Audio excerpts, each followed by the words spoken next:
So, first of all, I just wanted to say that I'm so happy to be here. Thank you so much, Joe and the team, for organizing it. Thank you, Jiang and Adobe, for hosting, for providing us with so much support.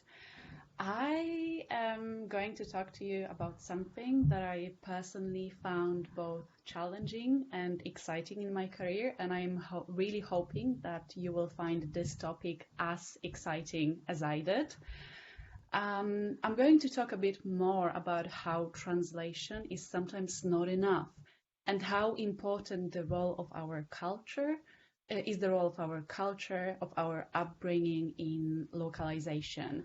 I'm going to provide some very specific, hopefully also entertaining examples. Now, I'm aware that we have, or we should have, people with different backgrounds here in the audience. We have translators, localization managers, I think quality managers, and maybe some more technical folks as well.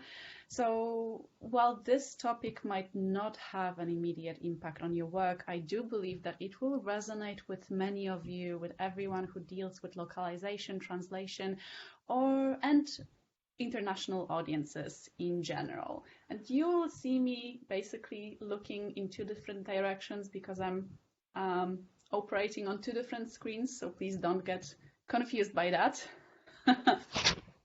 So here we go. The topic of my presentation is translation, transcreation, transadaptation, and the science behind them. And here I'm connecting three elements. Translation, very well known to everyone here. Transcreation, also these days, that's a component that is most known to most audiences. And the last one, this very, very exotic transadaptation. So let me start with this one. At some point in my career, a few years back, I was asked to manage localization of very specific content, of psychometric instruments, or plainly said, personality tests, but not the very generic test, not the test that you can meet that you can see in magazines, but the proper ones, the ones that are designed by psychometrists, so people with PhDs in IO psychology, behavioral sciences, and years of experience in how to create those kind of tests. My role was to build a solid error-proof program for localization of these. And when I was asking around my colleagues, when I was doing some research, no one in the industry knew how to handle this kind of content specifically. It turned out in the end, after I checked with my colleagues who dealt with creation of those tests, that there is a specific process to aid localization of this kind of content. It is called transadaptation, but this process is much more well known in the world of psychology than localization. The process was actually developed by psychologists, to the best of my knowledge, without any aid of people like us, localization translation professionals. And my role was to develop that process into a scalable program. So I consulted a lot with people who worked with transadaptation. I leveraged their methodology, their research experience, and tried to translate it into something that would be scalable, operational, cost-conscious, and would achieve the results that we wanted to achieve. Yes, and that's what I'm going to talk about. Now, translation and transcreation and transadaptation are both types of adaptation, but they are applied under different circumstances. Now, the way they both differ from translation is that for translation, we often measure quality in terms of linguistic equivalence. Good translation, we often think of good translation as something that is correct, that is error-free, and something that flows well and meets the brief. Good adaptation, on the other hand, requires taking into consideration a broader set of circumstances, as well as culture. Now, the target copy is never going to exist in a vacuum. It always exists in a specific culture, and that is going to be much more true for transcreation, transadaptation, for any sort of adaptation work than in translation. In transcreation, the key to success is the creativity of the person who's performing transcreation. In transadaptation, creativity in reality doesn't matter that much, but what does matter is full understanding of the target culture. In transadaptation, that culture pretty much determines the entire copy, and without a proper understanding of the culture, transadaptation is just bound to fail. So let me just talk a little bit more about this, about transadaptation. The term itself was coined by ITC, by International Test Commission, and that's an organization of psychological associations that advocate for effective testing. One of the things that they do is that they develop practices related to creating and adapting psychometric content. So content like exactly personality tests. Now, the definition of transadaptation is to transform a psychometric questionnaire, so a personality test, from source language and culture into a target language and culture. That sounds very easy, doesn't it? Now, the goal here is to facilitate comparisons across different groups of respondents. So essentially what I want to do is to give the same test to several different groups of respondents. Each group is set in a different country, speaks a different language, and I want to be able to be sure that the results for each respondent, that the results for each group are going to be correct. I can trust the results. The main challenge with transadaptation is that we want to measure the respondent's behavior or knowledge in certain situations. Now, those situations, whether they are related to our daily life, whether they are related to our workplace, those situations are always embedded in a certain culture. What is not appropriate in one culture, what is prohibited in one culture, is going to be totally fine in another. That's why in transadaptation, we don't only take culture into consideration, it is the entire foundation of the process. And for me personally, the role of the culture in this process has been so prominent, and I've never seen the culture play such a significant role, not even in transcreation as I did in transadaptation. Just to give you a better idea of what it is, let me show you a few examples. And the first example was something presented to me when I first started looking into transadaptation. I started working with a consultant, and that's an example that probably is like a best picture of what transadaptation really is. What you can see on the screen is a correlation sorting exercise in a larger test, larger assessment for students. Now, there are 5 elements: juice, breakfast, grapes, jelly, and vines. And the students were asked to put those 5 elements in the right order. That should be a logical and descending order. And on the next slide, actually, I will show you, we will offer students several options, and they just need to select the right one. So these are the 4 options that were presented to students. I will give you just a few extra seconds to go through those options and select the one you believe is correct. And again, just as a reminder, the order should be logical and descending. So the correct option is option A. Vines produce grapes. Out of grapes, you can make either juice or jelly. And once you have juice and jelly, you can create breakfast.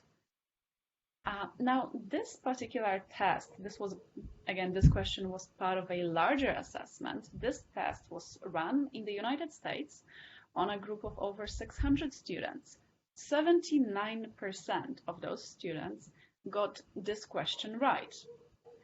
Then this test was translated into Spanish and given to students with exactly the same level of education, students of exactly the same age in Mexico. And that's when things started going really wrong. Now, that's the data from the test from that particular question. 605 students took the test in English. 784 students took the test in Spanish. The second row, difficulty index, shows you that 79% of American students answered the question correctly. Only 15% of Mexican students answered the question correctly. So that's a huge difference, which again couldn't be explained by the age. The students were the same age, couldn't be explained by the level of education. Now the last row shows you something that is called the discrimination index, which is basically measures the ability of the question to discriminate between students who scored high on the test and students who scored low. We want that value to be positive. Positive value means that the question is good. Negative value indicates that the lower performing students, poor students, are more likely to answer that question correctly. And that's Spanish questions has a negative value, and that's an indicator that something is wrong with the question. So the team working on that assessment started wondering, what did we get wrong? What's wrong with the Spanish test? Why is it, or what's wrong with this question? The test was working in general, but the students did not get this question correctly. And suddenly they realized there is no grape jelly in Mexico.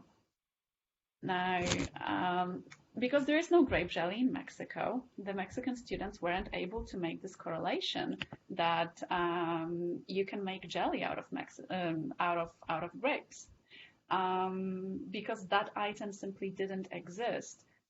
The students weren't able to answer this question correctly. So what the team did is that they replaced the grapes with oranges, jelly with marmalade, and vines with tree. And once they made that change in the Spanish test, suddenly the results for the students in Mexico were very similar to the results of the American students. Now I have the second example for you. This one is taken from a personality test, and the question, it's a, again, larger personality test, and one of the questions we are asking is, do you feel comfortable sharing critical feedback about your coworkers' performance with them? With this kind of question, we want to know how willing the person is to provide feedback to other people, so that this feedback can facilitate other people's growth. And basically, the personality trait that is being measured here, openness to feedback, to providing feedback, is a very desirable personality trait, especially for leader. It's a brilliant personality trait for leaders. So this is a very important question in that test. Now, that question was originated in the United States. It was created by a team of psychologists in here. And the way the team envisioned coworkers or providing feedback was that I can provide feedback to my peers, so people of equal level to mine, to people who do report directly into me, or also to my manager, so I can provide an upward feedback. But when we translated that survey into Chinese, one of the questions we got from the linguist was, hey, like, by feedback to coworkers, should we understand managers as well? Yes, we should understand managers as well. Then we gave that translation to a group of SMEs, Chinese SMEs. And as soon as they saw the question, they said, no, it's not really going to work well in China.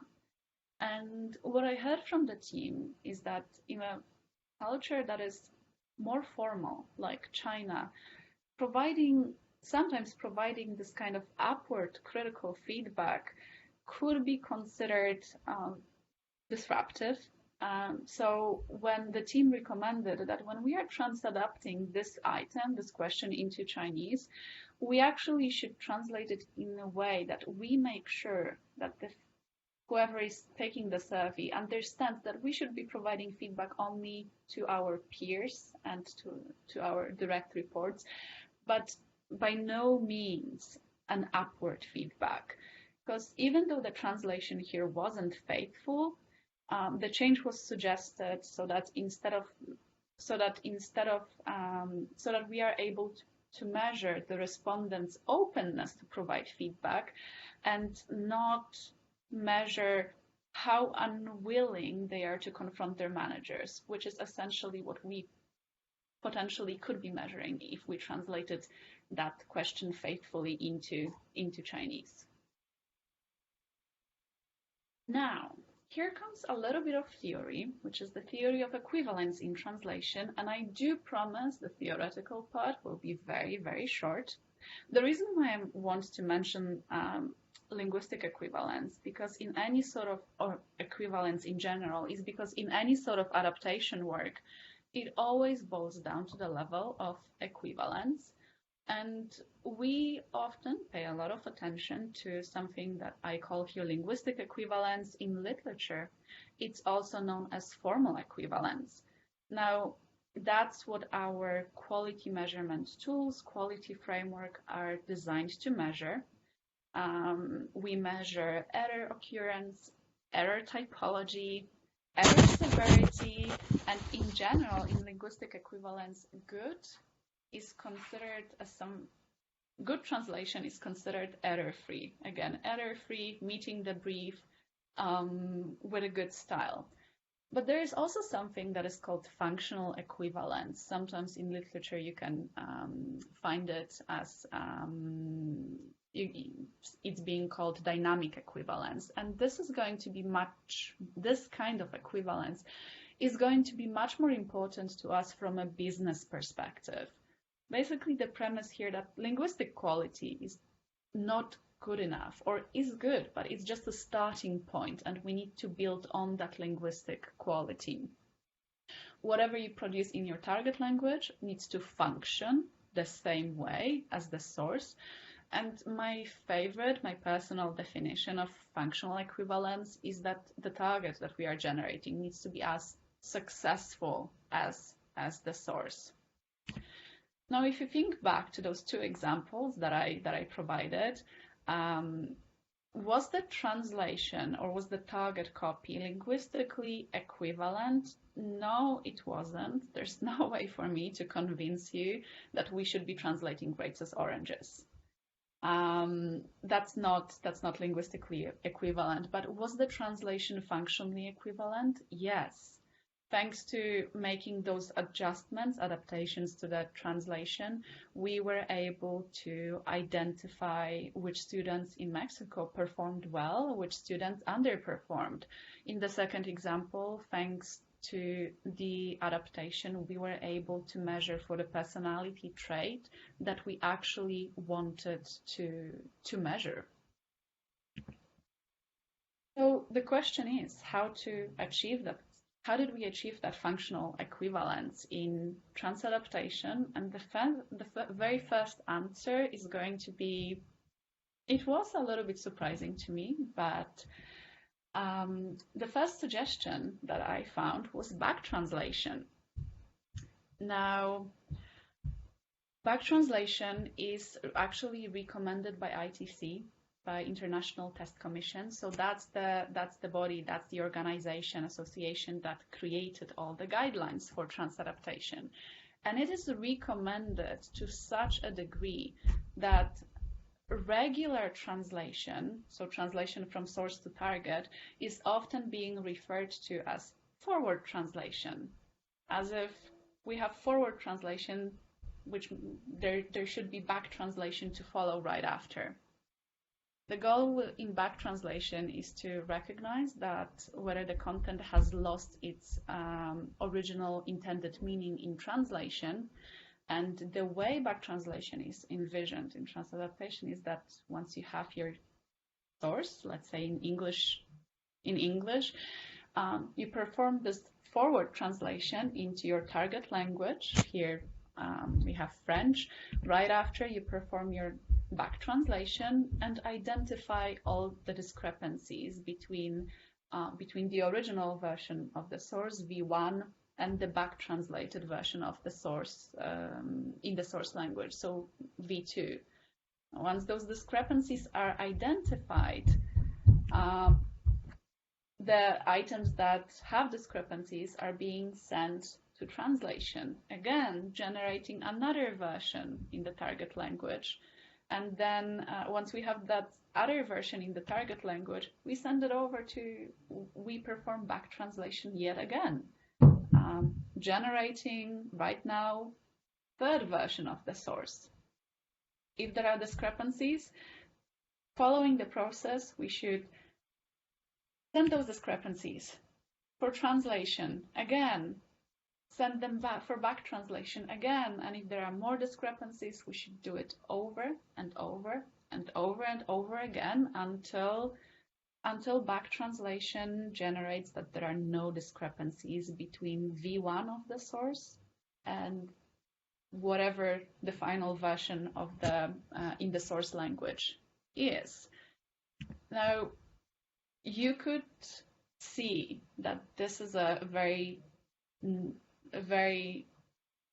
process that is not entirely scalable, and on top of that, I think my main problem with it is that it generated too much noise. Every single time we can see a discrepancy, we don't know immediately whether the items are not matching, because in the target language we performed adaptation due to cultural differences, which is actually what we want to do in this process. We want to adapt the content. Whether we performed adaptation to linguistic differences between languages.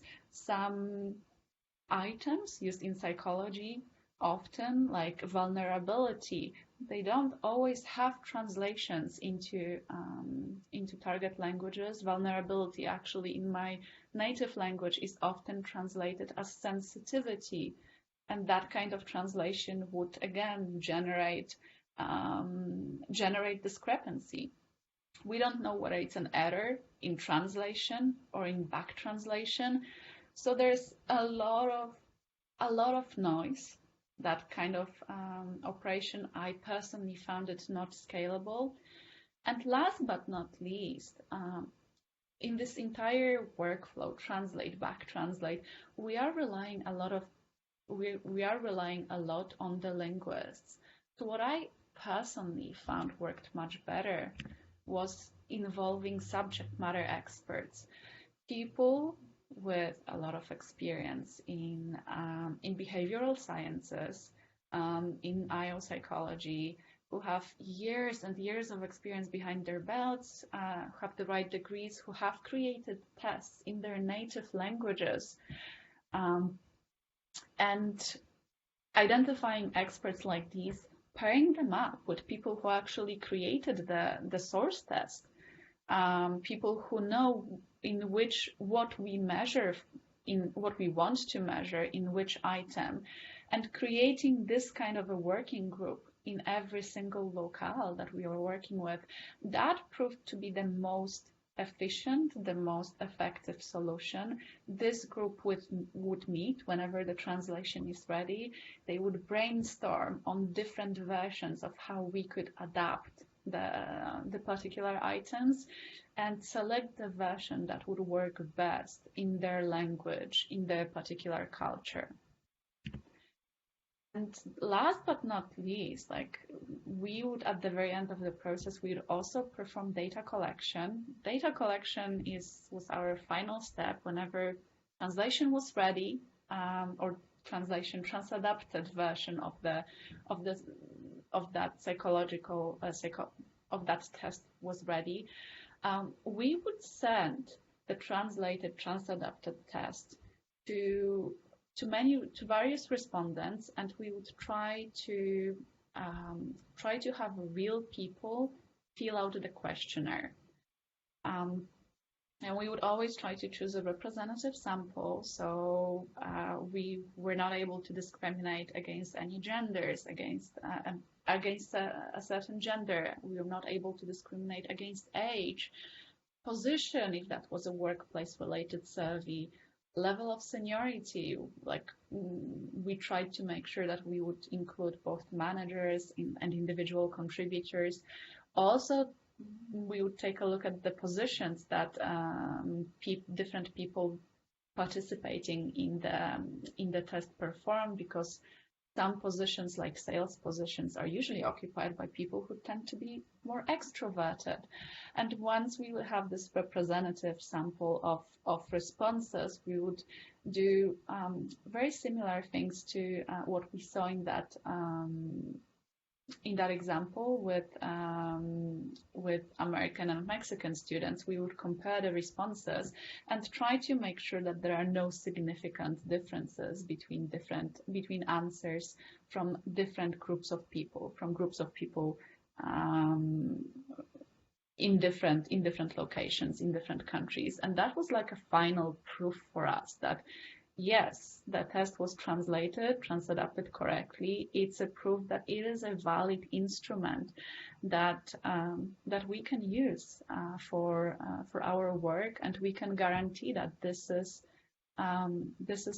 good quality work that is going to work reliably across many locales. I promised to bring a little bit of research here, so here we go. One of the reasons, and that is very obvious, one of the reasons why we are all so different is because our culture conditions us in a very specific way. For people like us, so translators, localization teams, or anyone who works with international team, this is something obvious and something that we probably have seen a lot, have experienced a lot. We have many anecdotal stories to support that. But we as an industry, we sometimes miss the right vocabulary to describe that. Now who you can see in the picture in the slide, Gerd Hofstede, that's this nice gentleman that is smiling at us from this presentation. He was a Dutch researcher who basically spent his entire life looking into cultural differences, and he tried to do that in a very structured way. He developed something that is called cultural dimensions theory. Basically, he categorized the differences between all of us into 6 dimensions, and then using those dimensions as a framework, he ran research and he categorized each country according on a scale within each of those 6 dimensions, and revealed the rules by which people with different cultural background think, feel, as well. Now, the 6 dimensions are power distance. So that's the difference between egalitarian societies with a low power distance index and societies that embrace hierarchy. That would be the high power distance. Individualism and collectivism. So people in individualistic societies often set very, very individual goals for themselves. They think the sky is the limit, whereas in collective societies, we are interdependent. We are part of a larger whole. We know our place in the society, and our roles within those societies are more fixed. Uncertainty avoidance, it's how well a society can cope with anxiety. In societies with high uncertainty avoidance, people like to make their lives very predictable, controllable. Those societies rely on policies, on procedures. They are very resistant to change. Masculinity and femininity, like masculine societies, they focus on power. Like in masculine societies, people really want to be the best. They want to win in a competition. Those societies are also very gendered, like roles between males and females are often very clear. Whereas in feminine societies, those roles are often blurred. And in those societies, you prioritize closeness, nurture. Then long-term orientation versus short-term orientation, which would be the difference between futuristic societies and more traditional ones. Long-term oriented cultures think that the world is in a flux and we need to prepare for the future, whereas short-term oriented societies tend to look back a lot, and they treat their past as their moral compass. So what we created in the past is what's morally good for us. And last but not least, indulgence versus restraint. So in indulgent societies, life is good. Friends are important, and life makes sense. Doing whatever your impulses tell you, that's good because that's what you live for. Whereas in restrained cultures, life is hard, full of duty and obligation. Now, let me go back to one of the examples that I presented a few minutes ago. That was the question about providing critical feedback to other people, including your manager. Now, one of the dimensions within Hofstede's model that really applies here is the power distance index. So the difference between egalitarian societies and societies that prefer hierarchy. As a matter of fact, one of the questions in research that measures power distance is how frequently employees are afraid to express disagreement with their manager. Now, China, which was the country that we were localizing this assessment for, ranked 12 out of 76 countries. So they ranked at the very top of the scale. Their score was 80. The score in the US was only 40.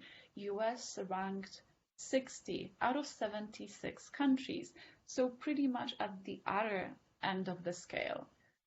Societies with low power distance, like the US, usually prefer more consultative decision-making style. And employees are less afraid to question their supervisors. Whereas in societies like with high power distance index, employees usually would be afraid of disagreeing with their bosses because the boss is seen as a figure of authority and as a very paternalistic figure. Now, on Hofstede Insights website, they actually have a tool that allows everyone to compare different countries. You can select 2 or more different countries and compare them against all 6 of Hofstede dimensions. So here you can see the US compared with China, and something that I wanted to, since so many of us are located in the US, something that I wanted to attract your attention to is the score for individualism in the United States. The US scored 91, which placed the US as #1 country in the world in terms of individualism, while the majority of people in the world actually live in cultures that are more collective. In a workplace environment, the way this individualism shows through is that we as employees are more expected to show initiative. And also we expect our work to be organized in a way where my self-interest coincides with what my employer needs. In a work setting, individuals from an individualistic society, they value job types that allow them to have personal time. So unlimited PTO, for example, allow them to have freedom. So they hate to be micromanaged, and they prefer jobs that are more challenging. Whereas the opposite, individuals from more collective society, on average, tend to choose jobs where they are being given training opportunities, good working conditions, as well as they are able to use their skills to do their job properly. Now, let me go back to the concept of equivalence. And again, linguistic equivalence, and go back to the concept of equivalence just to show you the impact it could have on the metrics. In linguistic equivalence, just going back, we are leaning towards the idea that good translation is error-free and follows the brief. And many of the metrics, translation quality metrics that we developed, actually are more in tune with the linguistic equivalence. But what are the metrics for functional equivalence? And I mentioned just a few minutes ago that my personal definition for functional equivalence is the translation or the target version that we are generating in another language is as successful as the source. But what does success mean?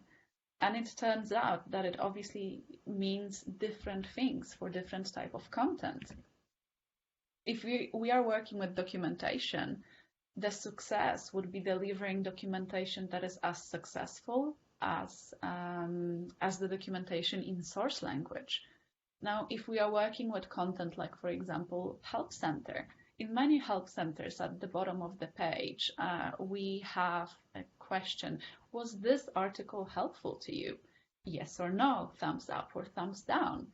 Now, this is an objective way for us to measure whether the localized version of our help center is successful or not. If the data that we have for localized, for non-source help center versions is similar to the data, to the performance in the US or whatever the source language is, that means that the help center localization has been done properly because the users are providing similar, maybe even higher scores. Now, with website, it's easy. We can generate a lot of website metrics like page views, like bounce rate, which is the number of users that quickly accesses the site and then leaves it, as well as session duration, so the average time spent by users on the site. And again, if we compare those metrics for localized versions to the source version, we are able to tell whether our work, our localization, our translation was successful here if our website in another language is performing in a similar way to the source. It gets a little bit more complicated when we are working with marketing campaigns, and that would be the content for which we often use transcreation. So we don't use pure translation. We try to apply a certain level of adaptation into our marketing campaigns to make them more attractive, to make them more in tune with the culture of the target market. Now, if you think what's the goal of a marketing campaign, that could be new user acquisition, new customer acquisition, that could be generating more revenue. Localization helps, obviously, or enables us or our teams to achieve all those goals. But it's very difficult to tie the goal back to localization, to prove that localization is, we cannot say directly localization generated that much revenue. And the success of the campaign depends on many other factors than other than localization, like campaign budget in the given country or campaign staffing.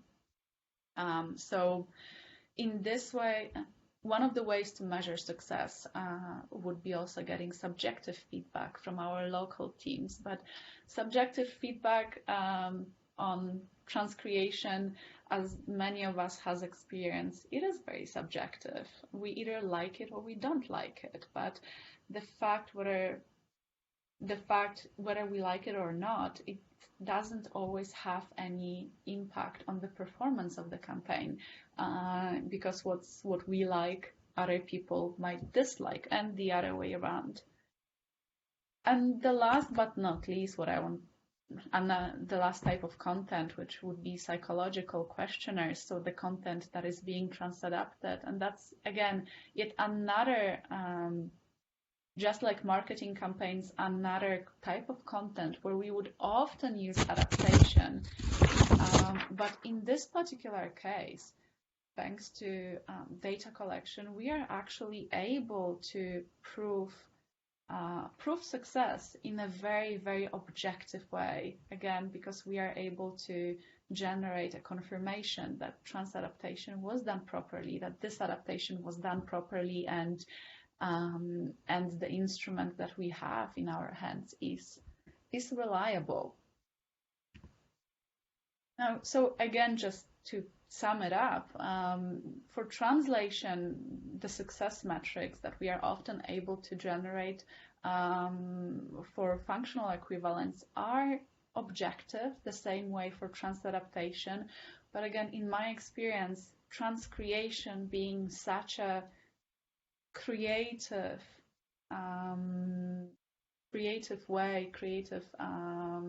being creative adaptation, those success metrics are often subjective, and that's something that we have to take into consideration. Last but not least, I just wanted to sum everything up, and just as a few takeaway points, and these are in so many ways pretty obvious, but the first takeaway that I have is that our culture does matter, and we are really different. And again, it's not only our impression, it's not only our feeling, it's not only these are not only some anecdotal stories that we have. This is actually proven. There is some research that strongly confirms that yes, we are different, and each culture is different, and each audience needs to be addressed in a specific way. Second takeaway, as being in localization, in translation, as considering as being successful versus as being correct. Where does it matter to be correct? Whether the job that I'm performing as a localization program manager or any other function that I might be performing, whether the type of content I'm working with, whether it calls for correctness, or whether what I want to measure is actually the success of whatever I'm going to generate, of whatever I'm contributing in that target country, in that target market. And last but not least, and I feel that this has been so important in my career throughout the years, the impact of localization and translation as a cross-functional effort. And localization teams often span across the entire company, and we touch pretty much every single department within the company, product, legal, HR, marketing, sales. there's no way for us to be experts on absolutely every single thing that we are translating, that we are localizing. So in my personal experience, drawing from other people's expertise and pulling in my colleagues has proven to be successful and has proven to be most successful. That's what I would say is a recipe for success. And having said all that, just wanted to thank you for your attention. And yes, and I'm open to all the questions. Okay, thank you. Thank you, Ella. I we've got applause coming up on the screen and some questions there. Um, and I think you may want to share your slides a little more as we go over these. The first question was from Carlos. When you were on the example of the English Mexico students survey, Carlos is asking how was the question translated? I assume he means how exactly was it translated? Do you know that? And the reason why I ask, let me clarify a little bit. And the reason why I ask is even within speakers of the same language, words can have different meanings. So what I translate as a South American Spanish speaker may not be the same, may not be interpreted the same way in the Caribbean or in Mexico. So that's, and I asked before you told us that they don't have grape jelly there, but that to me is also important. Yes, so I absolutely agree with you. It's like the key to success, like I mentioned at some point, we are not only translating into a specific language, but into a specific culture. So there might be significant differences between translation that we are performing into Spanish for audiences in Spain, Spanish for audiences in Mexico, and Spanish for audiences in, for example, Argentina. Now, in this particular case, the translation was into Spanish for Mexico. So the team used the correct locale, but again, the lack of just not having this component available in the target culture made it so difficult for the students to complete the survey, to answer that particular question correctly. Thank you. A follow-up question in there is from is that Benea? For the kids survey, were the same children given the updated tests? Sorry, could you repeat that? Well, you weren't there, so you probably can't answer this, but for that survey, were the same children given the updated tests? After the I'll be honest with you, I don't know. I don't know the answer to that question. That's okay. You can have jelly or marmalade. We're fine. So on the question about feedback, for the Chinese example, this is Rebecca asking, for the Chinese example, did you find a way to present a question that got at the same issue, i.e., desirable traits for identifying potential leaders?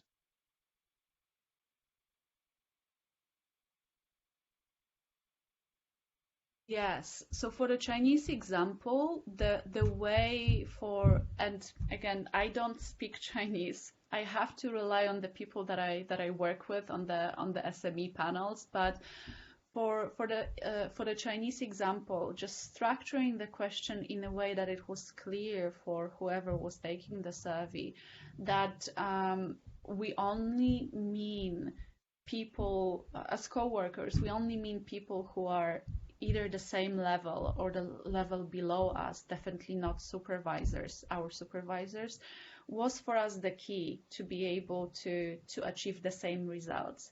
Because originally, if there was an expectation that we could be providing critical feedback to our supervisors, some of the people who would be taking that survey could think that, well, I would provide feedback to my peers, to people that report into me, but I really don't want to provide any negative feedback, any critical feedback to people above me. So again, removing that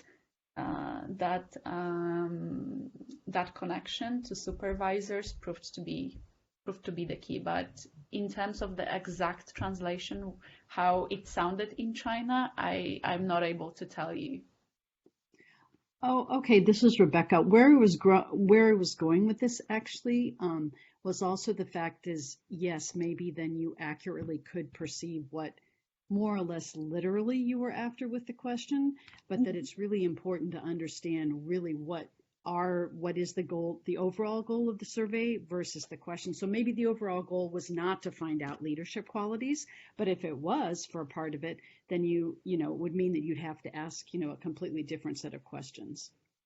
Yes, that's a very good point. And actually, that's one of the reasons why I tried to, whenever I was creating those panels of subject matter experts, I would always pull someone who participated in creation of the original test. Right. Because this way that person would be there to explain exactly what they were aiming for whenever they were creating the test, and if there was an alternative suggestion, like in here they wanted to remove a certain element from the question, or they wanted to create an entirely new question, the team wanted to create an entirely new question, there would always be someone there to tell them that, yes, I think that would be a good choice. I think we could achieve the same results if we change the question to that version. Right. Understood. Thank you. Okay, thank you for the question. So there's a lot of appreciative comments in here too, and Jose Palomares was commenting on the Hofstede framework to say that this is a great framework to leverage when explaining to outsiders how people perceive the world differently. Love it. I like that too. I years ago I was really into Edward T. Hall and the Understanding Cultural Differences series that came out decades ago, and it was all words though. It wasn't a chart and that was much more quantitative really, and so that was very interesting. Let's see who answered. Oh, that was so Kuro. Kuro has a question. Can evaluation responses from the users, in other words, was the document useful, can those also be influenced by the culture in which the users are in? Wouldn't the American users, in praising culture, tend to give more positive responses than users in the culture where being perfect is expected? Japan, for example. Thank you for that question, Koro. And you are absolutely right. And let me tell you an anecdote from, again, a few years back. I was involved in localizing a product, and at the end of each experience within the product, there was a quick survey, like, how did you like the experience? And the available questions, again, the product was created in the United States. The available options were, it was life-changing, it was great, it was good, so-so. So one of the feedback that we got from our audiences in the UK, and again, so audience that speaks the same language, that's also English, but has an entirely different cultural background, was, well, we pretty much never use the life-changing option because it's life-changing, because it's life-changing, right? So how often an experience can be life-changing to you? Once, twice, three times? And for this particular question, I looked at the responses within the US and in the UK, and you could see a significant drop or significantly lower results in the UK. But again, it's not a measure of the experience itself, it's a measure of cultural difference and our understanding of life changing. And having lived in both US and the UK, I have experienced both cultures, and I understand that life-changing experience is something that we would probably more often use in the United States rather than in the UK. So your comment is absolutely true. In some cases, when you measure success, you might encounter situations that certain countries, certain users, on average, are just not going to give you as good results, are always going to be less happy than users in other countries. Well, I used to think it was great when British people told me everything was brilliant. Turned out they didn't really mean that, at least when I was working. A number of people also agree with Koro Tex, saying it's a mistake to measure success as a comparison with the source culture. You just don't know if you would do better in a locale than the source. Carlos chimed in that American users are also more critical if they don't get what they need. In other words, we're very whiny. That's right. Let's see, where were we? Joe? Yes. Ella, great presentation. So I was actually looking for a response from you about alternatives for measuring success within a culture, because to say, well, I get 70% responses in the U.S. and I might get 80% in Japan, or I might get 50%, but maybe if I'd done something differently, I could have gotten much better. And so, and actually, I have a couple of other comments. One is, all of these things require some assumptions about who you're talking to and what their context is. So if you ask a survey about managers, it's one thing to be in a company. Within the company, there may be lots of retribution for giving feedback, even to peers. You could also be talking to an organization that's, let's say military, right? So to do these things without knowing specifically the audience makes it very hard to make measurements. And the other thing, maybe it's no longer true, but Hofstede has been around for a very, very long time. And at one, in the beginning, it got a lot of support, but also I thought it had been discredited at some level. It's kind of moved into pop psychology, but maybe that's changed. I don't want to be unfair, but I thought at some level it's not to be considered serious science.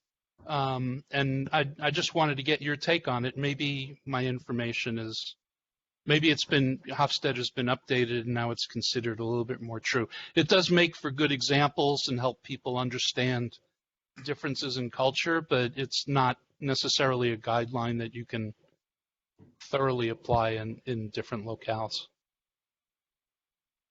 Is that true?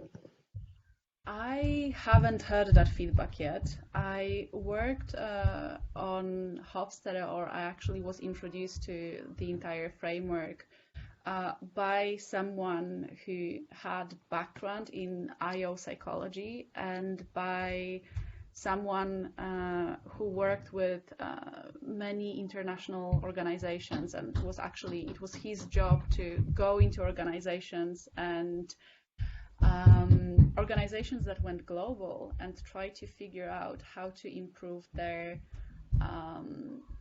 how to improve how to improve the ways they can work better across multiple cultures. And while I would definitely agree with you that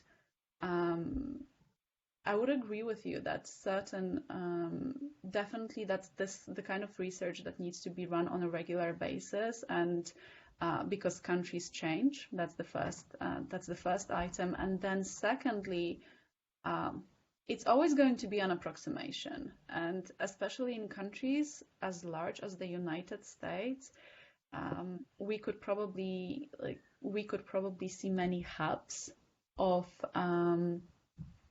and many regions that are less individualistic than the average. And on top of that, I would also say that me being raised in a specific culture, or you being raised in a specific culture, doesn't entirely determine who we are. So again, what Hofstede is presenting us with are just cultural norms that are an approximation, that are an average, that are kind of a guideline, but it's never going to apply to absolutely every single individual. We all have our personal preferences. We all have different experiences, and that's also what is shaping us in so many ways. Okay, and do you have suggestions for measuring success other than you get a certain result in terms of behavior that you want, but you don't know whether you could have had more or less success within that market if you had done something different, right? You can't, comparing against the US doesn't tell you that you still might have done better, or maybe you did much better than you should have expected for the particular market you're in. So in your question, are you referring to something like A/B testing, like where we could, instead of just comparing to the US, we could be generating two different versions of something for the target culture, and just test those two different versions, simply see which version that might be a solution, but you that lets you know about choices, but not how well you're doing at a grander scale, right? Maybe that's the best you can do. Mm-hmm. Okay, thank you. This is a good presentation. Thank you. Thought-provoking. That was the goal. There was a lot of that in the chat room there. Lots of thank yous and good presentations, clapping emojis and so on. When we were talking about Hofstede and Hall and so on, Rebecca chimed in to say Erin Meyer is another good source for cross-cultural business practices, along with materials from Richard Lewis. Erin Meyer's The Culture Map is a must-have if you want that quantitative analysis across cultures. There we go. I can see you like that. See, that's why I don't have my camera on. I want to see you responding to. So we've got Jocelyn, Juno, Sean, Soledad, Nadia, John, everybody's nice. Great presentation. Thank you. Great. Amazing. Thank you, Ella. Brilliant presentation. Clapping. And then we've got some questions. Let's see. Soledad says, even within a Spanish-speaking culture, a bilingual group of people who are more aware of the American culture is already a different market than those who only speak one language and have no knowledge or exposure to the American life or products. There are so many things to think about. This is so interesting. Thank you. And just lots of comments in here. So Camisia says, thank you for this fascinating insight. It jumps every time somebody I should copy these out of here. Thank you for this fascinating insight. I'm curious about the equivalency made between culture, country, and language. I have two questions. One, how do you account for subcultures, such as African American or Chicanx, in systems like Hofstede? Are these subsumed in the dominant culture when it comes to adaptation? What influences if an investment in sub-adaptation would be made? In your personal experience, how often would you say this has been contradicted? Then there's another question, but do you want to speak to that first? Yes. So, how do you account for different subcultures? So, the way Hofstede ran the research, he ran the research based on targeting a certain country. So there was no, at least to the best of my knowledge, there is no, the entire research is an approximation for a particular country. So again, that would be an approximation for the entire American culture, for the entire French culture. And in order to we would need to dig a little bit deeper to find information on the African American culture specifically, or the or any other subculture within that major national culture. So I guess you've answered the second question then, which are how often are these resources applied to post-colonial evaluations, particularly in language instances? Were you ever presented with a case of localizing from English US to English Caribbean or English West African, for example, in an area like psychometrics? No. I can tell you right away, no, I haven't been. Again, my experience was I was working for a product company, so we were mostly localizing for priority markets, and so long story short, for larger languages, larger countries. Unfortunately, I never had an opportunity to work with localization of psychometric content within any of the locales that you mentioned. It sounds like something really interesting. It sounds like something that I would love to do. Well, apparently many would. Rebecca chimed in, responding to Camicia to say, your questions are the $64,000 questions in today's world.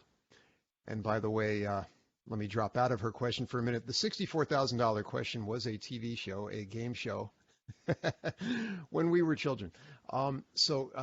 She says, your questions are the $64,000 questions in today's world, with so many people growing up and functioning in more than one culture. Monolingual speakers are actually outnumbered by multilingual people in the world. And Camicia responded that yes, as a multicultural third culture immigrant, I am always curious how like experiences are accounted for.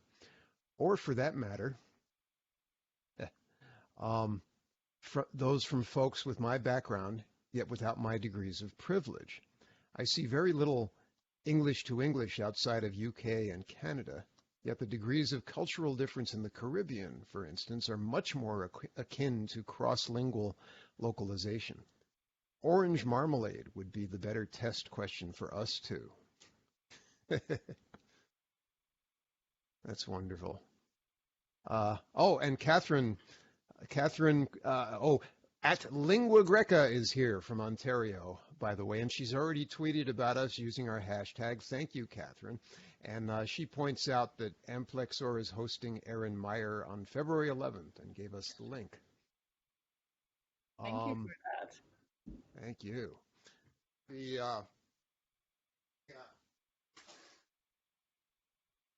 Sorry, I had to just go make a cat happy for a second. So, yeah, I'll turn my camera on if the cattle holds still. But so another thank you for the presentation. It was great to listen to from Benea. And I have answered everyone's question about the $64,000 question. See, I have cultural insights that I didn't know. It all comes up to me in black and white memories of old television too. So, and now we have Rebecca apologizing for using a culturally insensitive reference. Okay, we can beat ourselves up. That's fine. And everybody got a lot out of that. You know, $64,000 question is used a lot. It used a lot in English expressions, so it's important to know. Okay, so there's just a lot of gratitude in here for you, Ella. I may have missed one, but I don't see more questions. Except the text would like to know how much the $64,000 question is after inflation. Oh, well, no, that was wonderful. No, Rebecca, we're not converting it to other currencies. So ever since Google, that's gotten much easier, though. I used to have to do it in my head all the time. Back when I didn't have anywhere near $64,000. So, thank you, Ella. Any last parting thoughts for us? I just wanted to say thank you to all of you for bearing with me for such a long time. Thank you for very thoughtful questions, and yes, and thank you also for those questions because they were thought-provoking for me, and it was a great experience. And again, thank you for organizing it. Thank you for hosting it. I'm really happy I got to spend some time with you. Thank you. It's very interesting. And thank you again to Xiang. We're applauding you. We're applauding Xiang and Blue Jeans, which is a great platform, and to Adobe for letting us use it. So thank you again.